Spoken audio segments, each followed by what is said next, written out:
Alors on va essayer d'analyser cet évangile du point de vue de notre utilité pour notre vie spirituelle, pour nous-mêmes, par rapport de nous.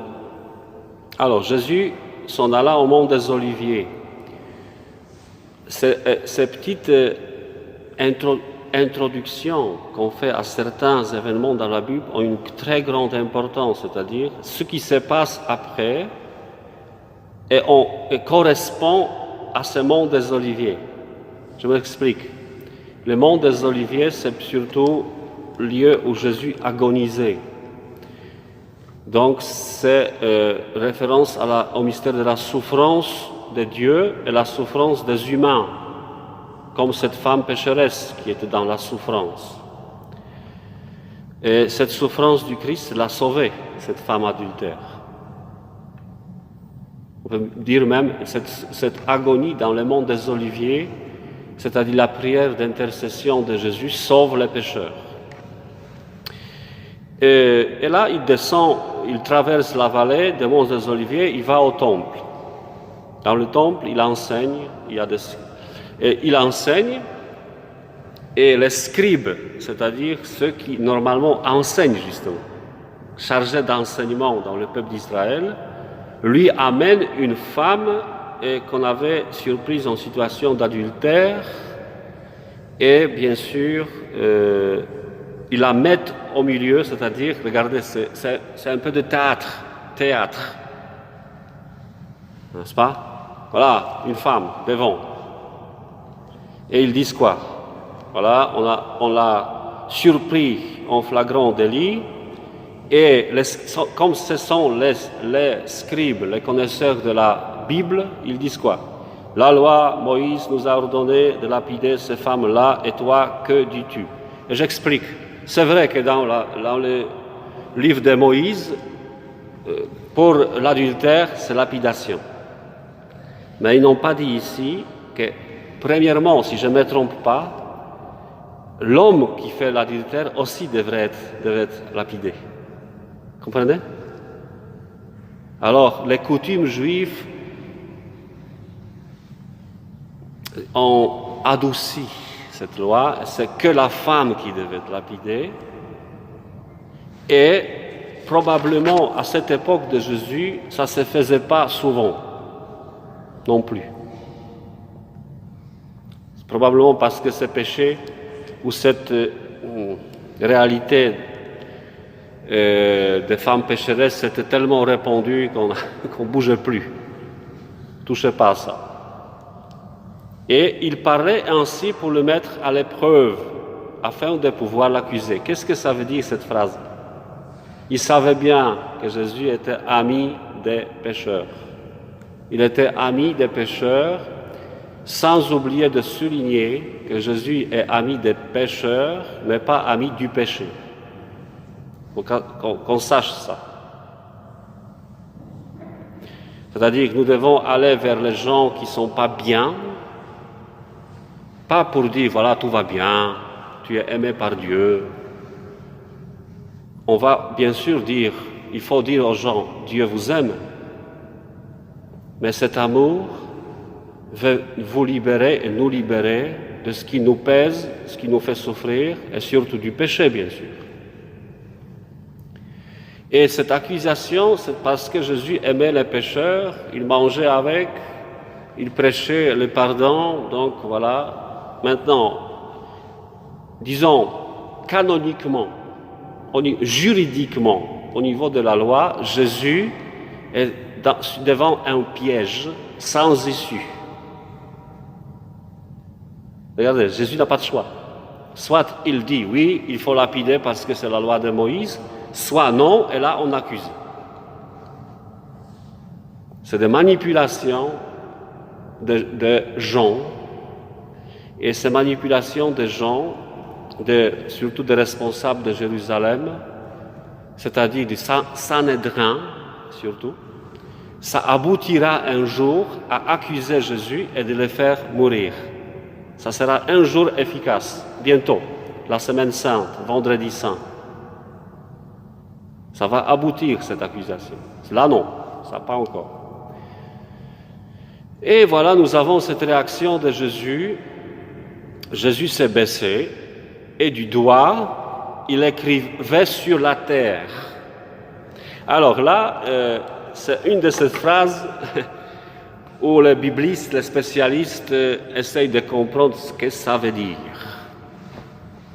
Il y a plusieurs explications, je vous donnerai une qui est proposée, que Jésus s'étant baissé, en hébreu, il écrivait, parce que ça se faisait, bon, j'arrête, à l'Antiquité, dans l'Antiquité, il n'y avait pas beaucoup de papier et de crayons. Et souvent, quand on faisait des enseignements avec les élèves, on aplanissait le sol pour écrire sur le sol. Et alors, Jésus, il y a une théorie que Jésus écrivait leurs péchés de ces gens qui l'accusaient. C'est une des théories. On ne saura jamais. Moi, je proposerais une autre explication. Écrire sur la terre, c'est-à-dire, Jésus le fait de 2 fois ici. D'abord, il écrit, après il parle aux scribes, et ensuite il écrit encore. La terre, en général, le sol, dans la Bible, a une signification très claire. Nous sommes de la terre, nous les humains. Nous sommes pétris de la terre et le souffle de Dieu fait de nous des êtres vivants. Souviens-toi que tu es poussière et que tu te retourneras en poussière, on a dit, pendant le mercredi des cendres. Et quand le péché originel s'est fait par Adam et Ève, quand Dieu chasse les humains du paradis, il dit quoi à l'homme? Que tu vas cultiver la terre, le sol pierreux, et dans la sueur, tu retireras du sol le fruit et tu auras à peine à manger. Regardez, le sol a double signification, c'est-à-dire, ici c'est plutôt la souffrance, être atterré, c'est-à-dire sur le sol, au niveau du sol, c'est une humiliation de l'homme, c'est la souffrance de l'humanité, c'est le péché. Regardez. Et quand on voit cette scène de la femme pécheresse dans le film, quand les gens la chamaillent, cette femme, ils la jettent sur le sol devant Jésus. C'est l'état de l'homme sans Dieu. Ou plutôt, c'est l'état d'un homme dans la souffrance qui est vécu sans Dieu, sans le pardon de Dieu. Voilà, il faut préciser peut-être. Après avoir... non, pardon, je reviens.